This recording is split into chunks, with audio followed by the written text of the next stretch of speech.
अरे लोग कहते हैं कि शादी के बाद साथ रहने पर भी कुछ लोग बच्चा पैदा नहीं कर पाते। ऐसा क्यों होता होगा?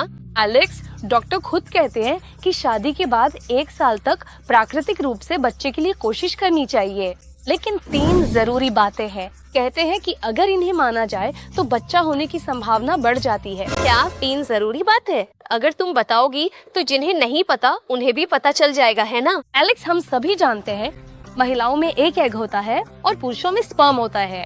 जब ये दोनों मिलते हैं तभी बच्चा होता है, वरना पीरियड्स हो जाते हैं। हाँ बिल्कुल, पीरियड्स शुरू होने के 14वें दिन हमारा एग बाहर आता है। कहते हैं कि अगर उस समय साथ रहें, शारीरिक संबंध बनाएं, तो बच्चा होने की बहुत संभावना होती है। मुझे ये भी पता है। हाँ सही कहा एलेक्स। पता है तुम्हारी बात किन पर लागू होती है? मान लो अगर इस महीने के पीरियड्स और अगले पीरियड्स के बीच 28 दिनों का अंतर हो तो तुम्हारी बात सही है। लेकिन क्या सबके साथ ऐसा ही होता है? अरे ऐसा तो नहीं है। मैं एक लड़की को जानती हूँ जिसका 21 दिन का साइकिल है। कुछ महिलाओं का 35 दिन का साइकिल भी होता है। तो फिर उनका एग कब बाहर आएगा? हाँ, अब मैं तुम्हें कैलेंडर के जरिए दिखाती हूँ कि इन सब का एग कब बाहर आता है। तुम्हें हर महीने अपने पीरियड्स की तारीख नोट करके रखनी चाहिए। अब मैं एक उदाहरण देती हूँ। जैसे पिछला महीना जून था।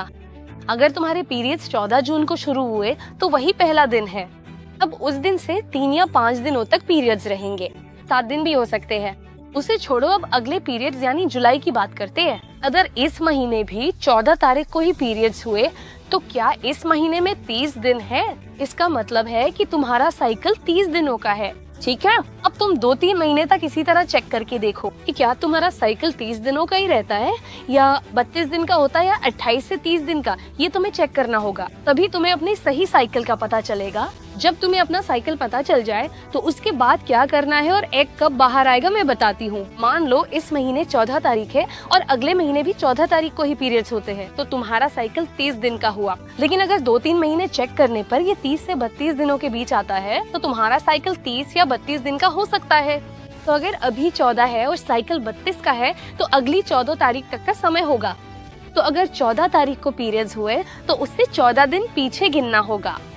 ठीक है, अगर 16 है तो घटाने पर 2 तारीख आएगी, तो 2 तारीख को ही तुम्हारा एग बाहर आएगा।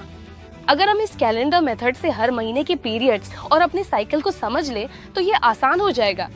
लेकिन क्या एग ठीक दूसरे दिन ही बाहर आएगा? इसमें भी थोड़ा संदेह है। प्लस या माइनस, तो दूसरे दिन के साथ साथ 2-3 दिन बाद का भी हिसाब रख सकते हैं। 1 और 30 तारीख का भी हिसाब रख सकते हैं। 5 दिनों का हिसाब रखा जा सकता है। इन 5 दिनों में से किसी एक दिन एग जरूर बाहर आएगा। तो इस तरह हम हर किसी के साइकिल के हिसाब से ये जान सकते हैं। ओह, तो तुम कह रही हो कि अगर 2 दिन पहले या 2 दिन बाद संबंध बनाए तो बच्चा होने की बहुत संभावना है, सही ना? बिल्कुल सही एलेक्स।